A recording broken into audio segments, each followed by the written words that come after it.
The equation of all human development efforts across all countries, all continents, can never be overemphasized. Leadership remains the fuel in the vehicle of sustainable growth and prosperity. It keeps that vehicle energized at all times. It's another beautiful Thursday here in the beautiful studios of Metro TV, and it's time for Leadership 360 Conversation. It's my usual and singular honor to welcome you to the show, wherever you are watching us from. This is the continuation of our leadership discourse that will enable us to continue to learn, unlearn, and relearn so as to accelerate the development of our leadership skills for the betterment of our communities, countries, and the continent at large. I am Dr. Victor Appiah, your usual host. Stick around, let's take a quick message from our sponsors and we shall be right back.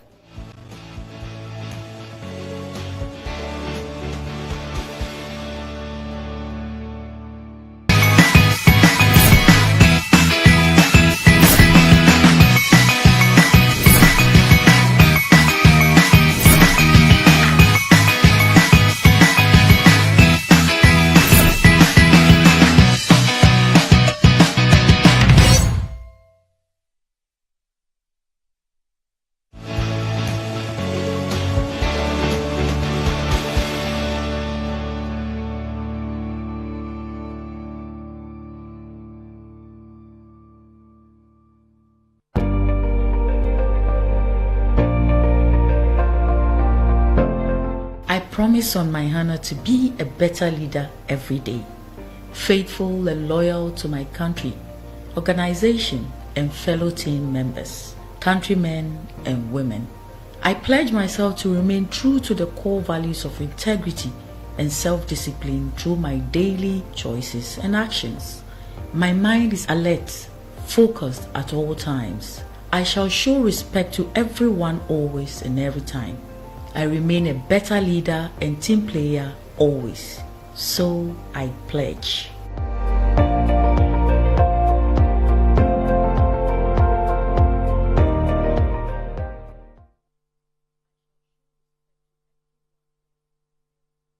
And so I pledge too, because we are all in the business of making our communities better. Welcome back. We are live on DSTV channel 277 and live on Facebook at Metro TV Ghana, and also live on VOL Online Radio. This is Leadership 360. Courtesy our sponsors, Gold PLC, V5 Solutions Limited, and FV Global Consults. We are excited to bring you this program every week, and your support and participation has been amazing to us. Indeed, we are in the decade of leadership. It is described as leadership, and more so, youthful leadership for transformational and transformative engagement and, pushing the frontiers for the betterment of our communities. If the Sustainable Development Goals, the SDG goals, and the Agenda 2060 of the African Union is anything to go by, it is to succeed. It is believed that the youth has a critical role to play in that, journey towards the dreamland. The focal topic for discussion today is about youth leadership and sustainable development. It's our belief that by the time we are done, we are all going to have different understandings from different perspectives of how we can all contribute meaningfully to the development of our community. We have a special guest today on the program.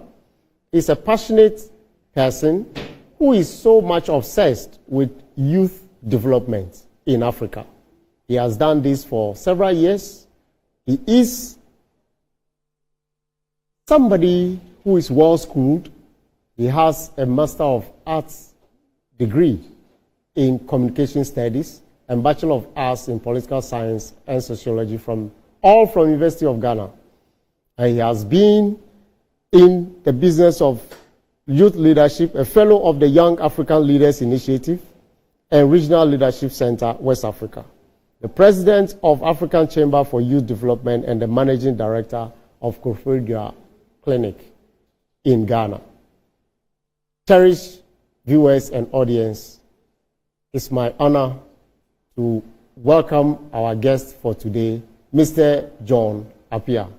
John, Doc, it's a pleasure having you on Leadership. I'm so excited being here. I've been watching on YouTube and all that, following closely. Today, I happen to be in the hot seat. Thank you for the opportunity. You're welcome. We are excited so that you bring your experience and knowledge to bear on the general movement towards the betterment of our community, our country at large. Thank you, sir. I hope you are doing well. One day at a time, because the way things are going, if you attempt to take everything at once, you may not live to see the future. So I try to take it.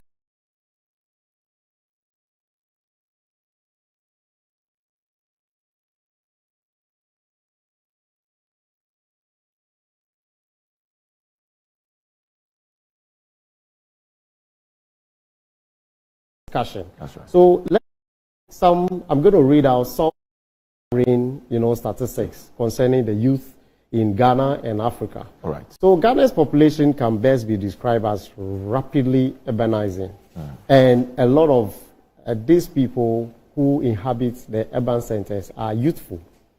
And over the past census, it's believed that the population of Ghana is predominantly about 38% young people, aged between 15 to 35 years. That's a large chunk of the population. You're right. And just about 4%, just 4% are older population. That's 65 plus. Wow. That means that between 15 to 60, a lot happens in there. That's right. And more so, 15 to 35 are highly energetic and useful to do a whole lot of things. Now, when we bring it to Africa, we have over 70% of the population on the continent under the age of 30. 70% of African population are youthful under age 30. Yeah. That means that this burgeoning youth population has a lot to offer to make a difference in our drive towards the betterment of our communities. They play a significant, or they will contribute significantly towards the leadership drive that we are all craving for. True. So if that is the case, there is also the case that by the year 2050, the African population is going to rise, almost double. Currently at 1.4, it's likely to double by 2.5 billion. So we're going to have a population of about 2.5 billion on the African continent. And out of that, if we are told that 70% is youthful, what it means to me and any other person is that we have a lot to, tackle when it comes to, our development drive. Now, within this population, statistics lie opportunities and actions that we need to take. What do you make of these revelations? Honestly, it's very inspiring, but also very scary, to think of the fact that about 70% of the population in Africa are young people. Constantly there's a saying that the future belongs to the young people. But the key question for me is that, are we preparing them for that future? And it's scary because if we don't prepare our young people well, if we don't give our young people the opportunity to lead now, then we are in trouble in the future. And the point is that we have to be prepared in order to face the future. So when I hear statistics like that, I get very scared. In as much as I am into this field trying to develop as many young people as possible, it tells me that we are not paying too much attention to youth development. We just say it and it's like a part of a statistic and then that stops there. But there has to be a concerted effort to ensure that we are preparing our young people for them the opportunity now. We cannot afford to gamble with the future. We can gamble with today, but not the future. So when we give young people the opportunity today, after they've been developed and groomed and prepared, then the elder generation or the older generation are comfortable and confident that yes, our future is indeed bright. But if we don't put these two things together, the preparation and the platform and the opportunity, the future is not bright. Well said. But John, many also argue that the young people themselves do not seem to be ready to be prepared to take up the mantle of leadership. What do you say to that? That's an interesting perspective to come from. And having worked with young people, it appears that there's that, impression, especially amongst young people, that I think that the problem is that I think that most young people are despondent. At this point, they are very shattered in terms of their future ambitions and their plans, because the system apparently is difficult, it's hard. So most young people have given up, honestly speaking.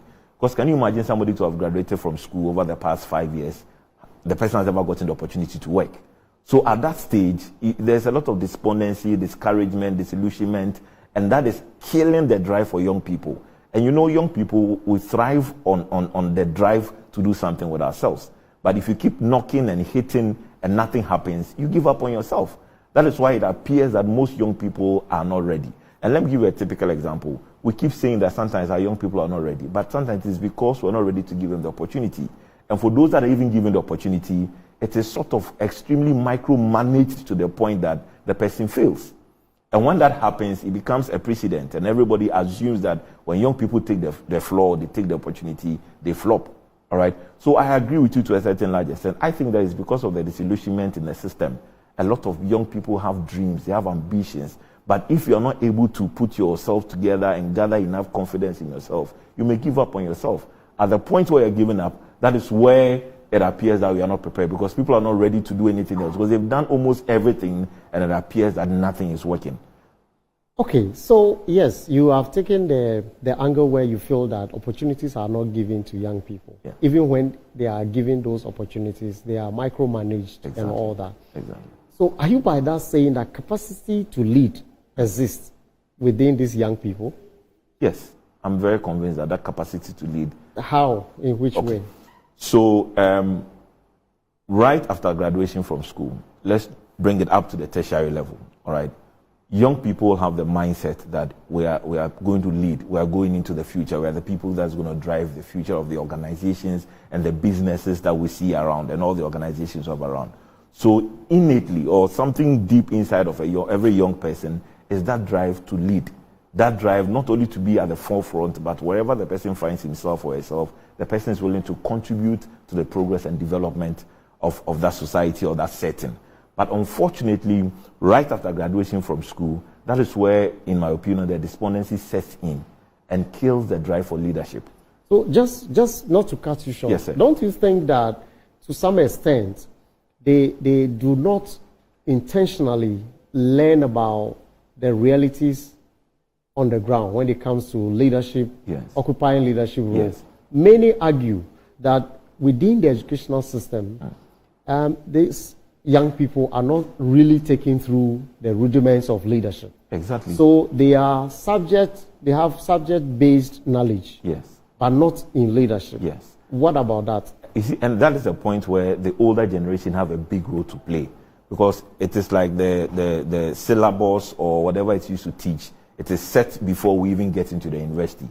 All right. So I think that there should be a deliberate attempt by the older generation or those that have gone ahead of us to deliberately incorporate practical leadership training into the educational system.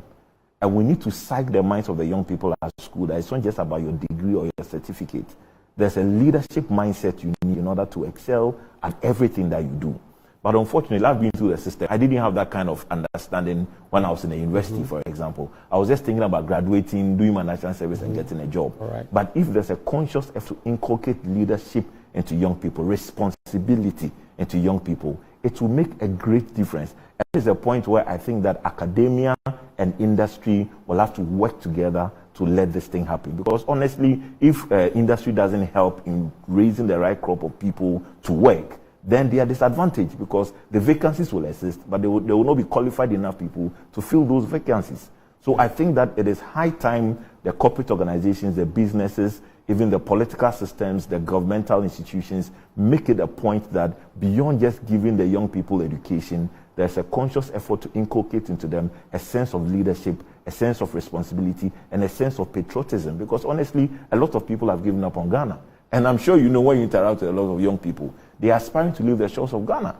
But if there's that conscious effort to inculcate leadership, responsibility, and patriotism into the young people, then the future of Ghana can be secured. All right. We will definitely come back to that. But in your submissions, you made mention of the fact that you went through the system, educational system, which we will revisit. Sure. There's some controversy about our educational system as well on the continent. Right. And you mentioned you left school and expecting, what you have narrated, to occupy or to get a job, occupy certain roles and all that. But at a point, you came to a certain realization that it is more than just your certificate. That's right.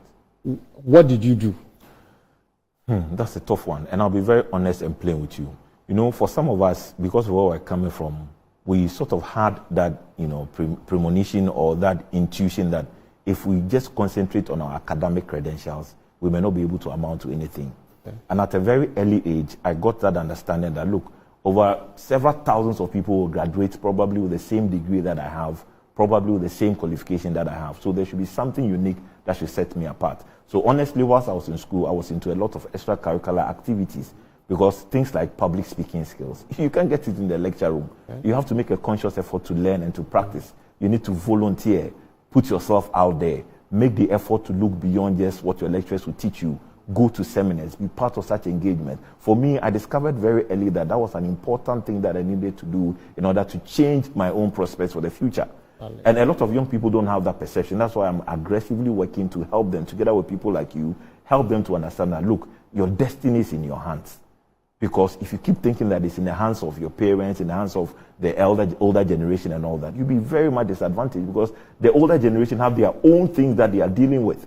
So I think that it is important for us to work together to help the young people understand that, look, the moment you can read and write, there's no excuse for you for failing to learn the things you're supposed to learn. Because if you continue to do the same things that our older generation did, we're going to get the same results. There'll be no difference. All right? So I think that that realization is important, and it will take more than lecturers to do that. So people like you and I, for the show you are running, for the engagements you do, that throws the light and the challenge to young people that, look, take your own destiny into your hand. Don't give it to any government. Don't give it to any leader. Don't give it to any politician. Take it into your own hands that you're going to do something with yourself. The moment you come to that realization, a lot of things change. A lot of things change. All and right. I'm sure as we go on, we can share some examples. I'm going to ask you a very controversial question. Sure. It came up somewhere where people are of the view, young people are of the view that the very people who teach them at the universities, even at the lower level, do not themselves have leadership qualities that they demonstrate to them. So by observing, they also have the feeling that when they carry on, it is the right behavior to put up. That's right. Do you share in that view? To a certain extent, I do. And I think that, you see, it's all This is because the argument is that they are not given the opportunity to express themselves, express their views on issues. That's right. So something is being taught, and the young person has a contrary view. That's right. And in the bid to express that contrary view, they are shut. That's it.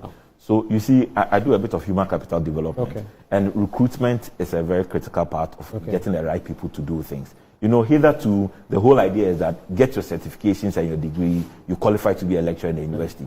But I think that going forward, if we need to change that paradigm, there needs to be a conscious effort to ensure that we're not just getting theory people or people with just academic credentials to teach our young people. Because I've been a teacher before. When I graduated from senior secondary school, I was a teacher. I did a national service as a teacher.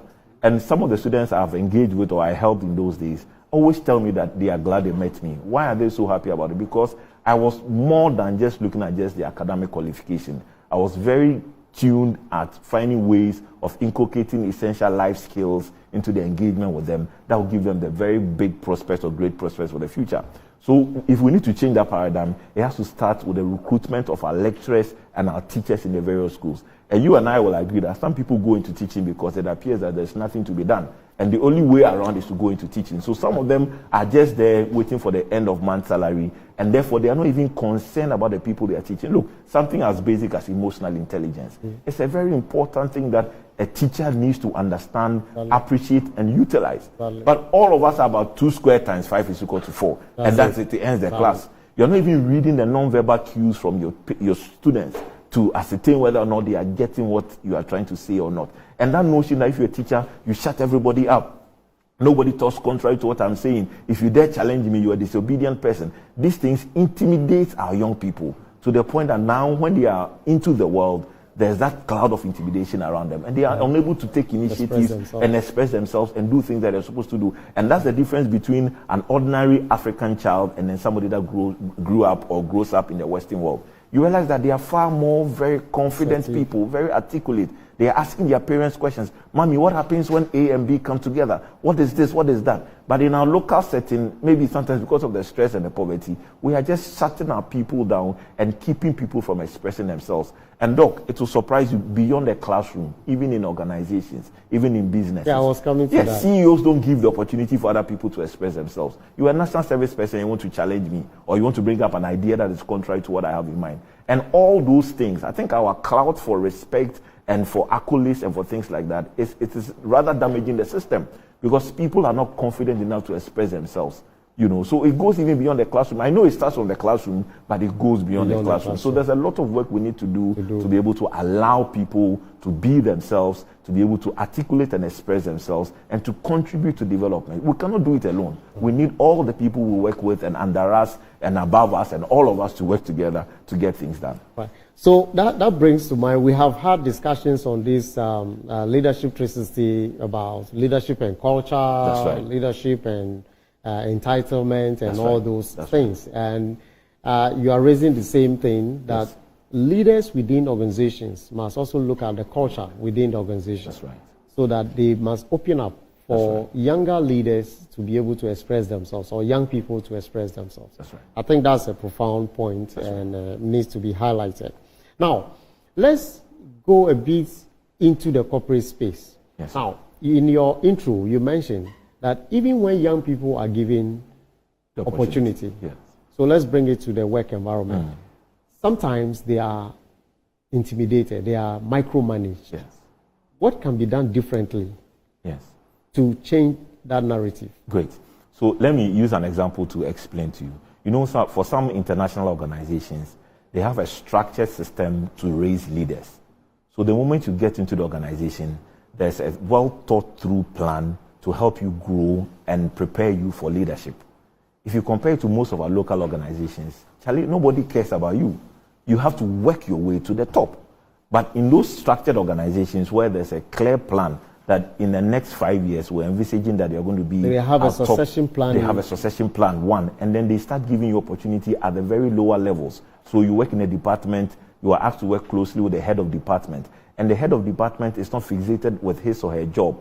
The insecurity is missing because a lot of people are insecure about their jobs. So they are afraid that if you open up and you teach too much to the young people, they will come and take our place and they will have nowhere to play. And that level of insecurity is creating a lot of problems in raising the next generation of executives. All right. So I think that right from the onset, there has to be that concerted plan to ensure that young people are given the opportunity to learn. And remember that they are coming from the classroom with fresh ideas and fresh enthusiasm and all that, but they need to also be given the opportunity right from the grassroots to be able to grow and develop themselves. So for example, if you're in a department and you're a head of department, and there are people working with you, maybe national service or junior officers, certain times give them the opportunity to chair the meeting that happens in the office. You are there, you are present, you are supervising, you are watching them. Because they learn on practice, or we learn through practice. No matter how theory you put into a person, so much theory you put into a person, it is not the same as giving the person the opportunity to lead.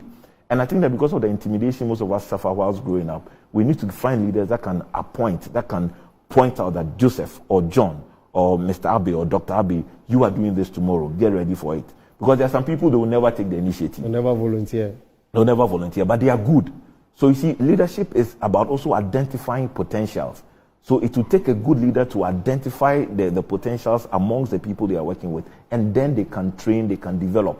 There are certain high-profile meetings, certain times, take along some of the junior staff whom you've identified as serious, forward-looking, and you are envisaging that in the next few years, these are people that are going to help you make decisions. Take them along. Give them that opportunity. They may be observers at that point, but they are watching and they are learning. So I think that, look, in the corporate world, there has to be a conscious effort to raise leaders. I tell a lot of people that most organizations may not pay attention to that, but you need to take it into your own hand. You want to be a leader in the next 5 years. It's not just about your core competence. You need to understand some basic things. Something as simple as customer service, something as simple as emotional intelligence, something as important as communication skills, writing skills, report writing. You may not have been taught in the classroom, but because you see yourself as somebody that can rise to leadership, take it upon yourself to learn, to build yourself, because sometimes the opportunity may come at a time that you are not ready for, but once you have been preparing the background, the least opportunity you get, that is your breakthrough for you. And for some of us, until we take that opportunity and prove beyond reasonable doubt that we are thorough, we are well prepared, we are capable, and we can do it, there will never be that opportunity for us to show what we can do. That's quite loaded, and I believe that a lot of us are learning. We are picking from the experience and the knowledge being shared on Leadership 360. That is our joy. Our joy is to bring guests who will continuously support us to, demystify the leadership thing, that it is something that all of us are capable of doing and backing on for the betterment of our communities. John, most of the things you said, I can link them up to the Sustainable Development Goals. That's all right. It is said that the young people, so let's take, for example, they have 17 Sustainable Development Goals. Yes. We take the first 4, that has to do with no poverty, no hunger, good health and well-being, and quality education. Yeah. It is believed that young people, looking at the statistics we have turned out or That's we right. have read from beginning, young people have the potential to make this thing a success, this Sustainable Goal, Development Goal a success. Do you share in that regard? I do, and I think that young people need to realize that the Sustainable Development Goals is about us at the end of the day. You are talking about no poverty. You are talking about equal opportunities and all that. It is about us. Sometimes people see it as very far from us, and we assume that it's a theoretical thing that we're talking about.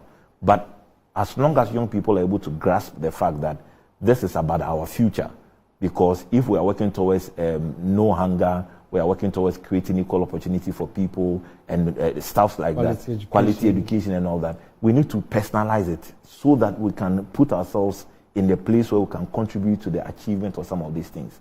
And remember that the achievement of these goals will not be in a day or two. It will take a long while for some of these things to come to pass. If you look at the timelines the African Union has given and the UN and then all that, it tells you that there's a role that young people have to play in making this thing come to light. And so long as we see it as a part of us, okay, not like something in the classroom, not like something far away from us. It is about us. It's about the future we want to create and the future for our children that are yet to come. Then we can have that aggressive mindset that will push everybody into contributing to seeing this thing happen. Because unfortunately, some people think that it is for NGOs to champion some of these goals. Exactly. So people are laid back. They are not contributing. Matters of climate change doesn't move them in any way. Oh, there are NGOs that are talking about it and doing all that. But we need to realize that it is all about us.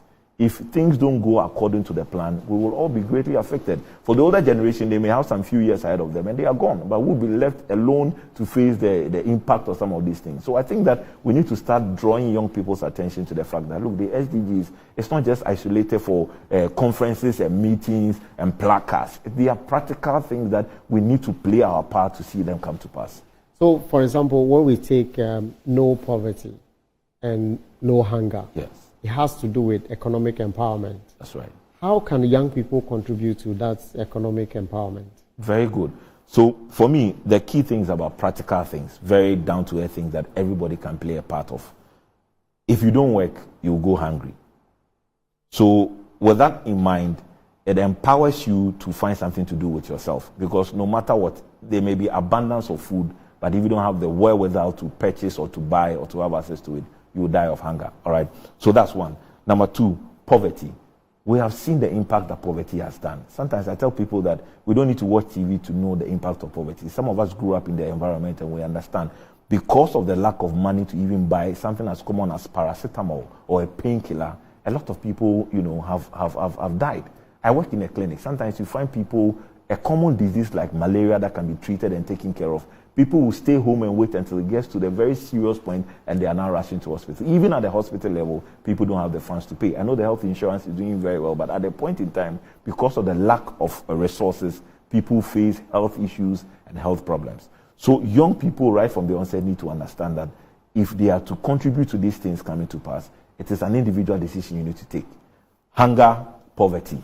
We have seen the devastating impact and effect of some of these things. So right from your youthful stages, be thinking, what can I do on my own that can generate income for me? Okay. We're going to talk about that in detail when we come to entrepreneurship and innovation and all that. Great. So, cherished viewers, we are having a conversation on the topic youth leadership and sustainable development. Let's take a quick break and we shall be right back.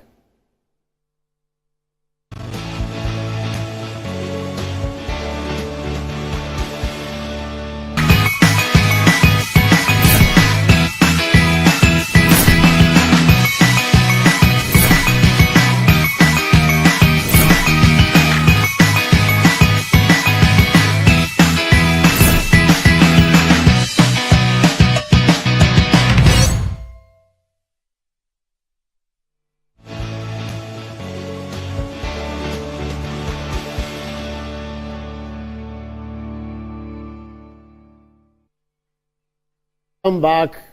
Ketsi Goil PLC, V5 Solutions Limited, and FB Global Consults. We are live on Metro TV, DSTV channel 277, and on Facebook at Metro TV Ghana. This is the program Leadership 360. We are having a conversation around youth leadership and sustainable development, where so far our guest, Mr. John Appiah, has taken us through some critical discourse around the empowerment of the youth, the granting of opportunity for the youth to exhibit whatever they have, what they have studied, the knowledge they have acquired, and taking responsibility themselves to make an impact within the communities that they find themselves in for the betterment of our country or countries and continent at large.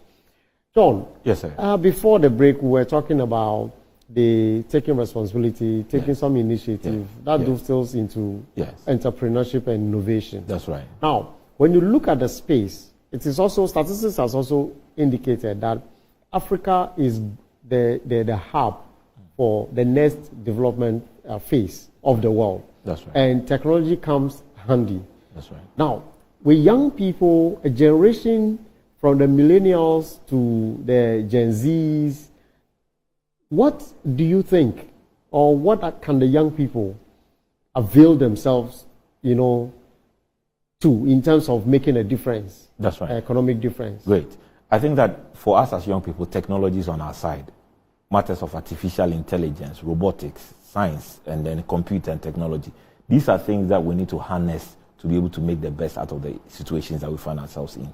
And I keep telling young people that the application of technology is not limited to a certain category of businesses or a certain category of matters. In fact, everywhere and everything technology applies. So I think that because we have that edge or that excitement around technology, we should look at how we can apply technology in our day-to-day activities to make life easier for us and also to solve some of the problems we have in our society. But if you are saying how we can use technology, do you think capacity exists among young people by way of technological know-how? The truth is that we may not have enough capacity to train and prepare young people with technology. But like I said, once you can read and write, once there's interest, there's a lot that young people can learn on their own. I know a particular organization, which is a non-governmental organization, that is consciously working at equipping young people with technological skills. Sometimes they do adverts calling for people to apply. And if you look at the numbers that apply, sometimes you are discouraged. But it tells you that there are a lot of opportunities beyond the conventional school training and the STEM training that maybe governments can champion. there are a lot of organizations and institutions that are ready with their doors open to embrace as many young people as possible who are willing and ready to learn, to understand and know more about technology and how they can apply technology in their day-to-day activities. So again, it behooves on the young people themselves to look out for such opportunities like that. There's a lot you can learn on the internet. There's a lot that you can gain on the internet. Somebody will argue that, what about the practical skills? But like I'm saying, there are a lot of organizations as well that are open to help people get the practical part of the technology that they are reading about and learning about to be able to apply and use. And the future of work is moving to the point where technology becomes embedded in almost everything that we do. So for me, because young people are passionate about technology, most of the young people have very weird computers, sometimes phones, applications that you may even not understand. Mm-hmm. But it tells you that there is so much potential in the technology space that we need to harness and leverage on to be able to do something with ourselves. Look at something like football. Who would have ever thought that there could be application of technology to the point that if there's something that happens on the field, you can go back and watch it and then take a decision. It didn't used to happen, but it is a clear-cut application of technology. So it is not just for the science people and innovation and all that, but even for practical things that we do, there's a lot of way we can weave technology into it to be able to make the best out of the situation, and that will help us a lot as young people. Okay. Now, before I came to the studio, yes, a bird whispered to me that a lot of young people have been innovative, creative, with technology. Yes. Typical example, I think there's a school in Ashanti region. Right. They have developed drones. They have done a whole lot. That's right. But such people are not supported. Even after school, that ends it. Most of them are not supported to move further with developing these things to commercial level, so as to make a difference in economic difference in the. What do you say to that? I think that one also, the people involved have a lot more to do, because you see, you need to be able to use technology to help you identify the gaps in the system. So you have developed a drone. Sit down, ask yourself, in Ghana, as of now, which organizations are most likely to benefit from drone technology? For some, it may not even have come to their attention. But you look into the space, identify the gaps, put together your solution, and go to these organizations. You'll be surprised that will open a door for you to be able to harness or use some of the things that you have done to be able to do something commercial that can bring you some revenue. But I think that the thought of just developing a concept and staying in your room and sit there, it's not supposed to so happen. It goes beyond that. You have to be extremely aggressive to be able to identify the gaps and where your solution comes in to break that gap. If you don't make that conscious effort and you're waiting for the businesses to identify you, they may not be able to identify you. Okay. So let me give you an example. A lot of us write theses and other things. Some do research based on organizations. And sometimes the organizations don't even know that you have come to do this research. And this level of knowledge you have can transform that organization. Mm-hmm. You get your first class and you graduate and you're happy and you're staying home. Meanwhile, the thesis you worked on is a practical opportunity for you to engage with that organization, perhaps even secure yourself a job because you've done your research, you have the facts and the figures, and you have a way to prove that if the organization goes in this particular tangent, it is going to help us. Okay. So I think that for us to just leave things as it is, as it were, and hope that one day somebody will find you and bring you money, it will not happen. You have to be very conscious and deliberate about ensuring that the solutions you have produced is of benefit to the organizations and the businesses and the society. Yeah. Other than that, it will be in the museum, people come and watch, and there's nothing that you can do out of it. All right. Yeah. Let's hold it there. Let's open the phone lines so our viewers and audience can participate. The phone lines are now open. You reach us through 0531 982298 as displayed on the screen. 0531982298. If you're outside the shores of Ghana, just add +233 and you will reach us. You can equally send a WhatsApp and we will read it on the program as well. So we'll continue our discussion on the fact that the young people do not just have to use technology to develop something. They must go beyond the development to seeking support and marketing whatever it is that they have done as well. Let me give you a practical example. There was somebody that developed a particular theory around something that was relevant to petroleum organizations. Okay. You know what the person did after writing it up or putting it up on Facebook and LinkedIn? it generated a lot of comments. And the person specifically tagged some of these petroleum organizations who eventually inboxed the person, asked or created that opportunity for the person to actually come to the office, sit down with decision makers and talk about it. Okay, let's hold it there. Francis Robert Sherman, good afternoon. Yeah, good afternoon, Doc. You're welcome to Leadership 360. Thank you so much. Please go ahead with your point. It's good to always hear you guys. It's really helping out there. Thank you. So, according to the other panelists, if you develop something innovative, the ways to get to the market and things like that. All right, so I spoke to you some time ago about a software that manages the affairs of the company. And most companies are using softwares in bits, HR, accounting and things, space. But we took the innovative to develop a software that has all these things in place. Now, we don't have the kind of finances to push it. So is it okay to align with maybe media houses to do barter trade? So we give them a percentage in it, or maybe 50, 80%, any of this. Is that also advisable? Well, thanks for the question. I will leave for the guests to answer before I pass my comments. That's right. So, yes, the media plays a very important part in all of this conversation. Now, assuming that there's a show we are running that gives young people the opportunity to come and tell our audiences what it is they have done and what it is that they can do for organizations. Can you imagine the leverage they can get from the show? And with him saying that they are willing to even offload some of the shares to the media company that decides to do that, for me, it's a very innovative approach to getting things done. So there's a specific segment or a show that is created where young people can actually come and market and sell what it is that they have. And we as media people will have to do our work well by scrutinizing, asking the right question, pushing the frontiers to ensure that whatever goes out there, there are things that we are confident that is really going to make an impact. So there's always a way to engage with the traditional media.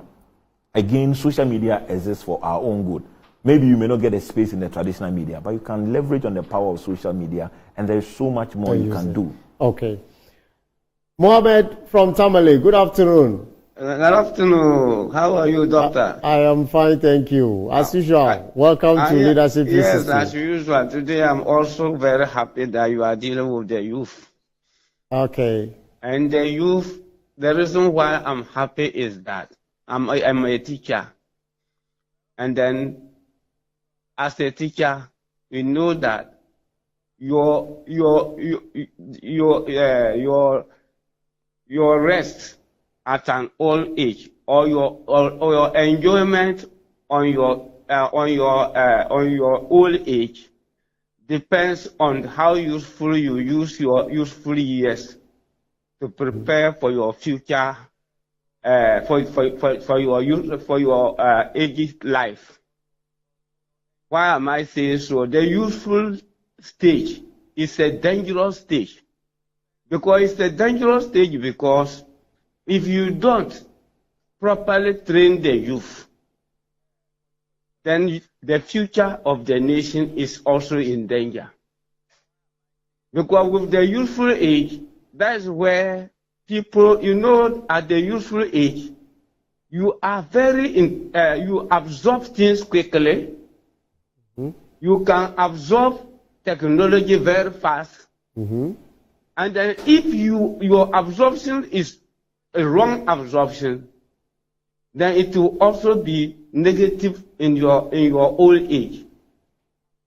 And you will realize that, like you are talking of technology, you have trained the people out.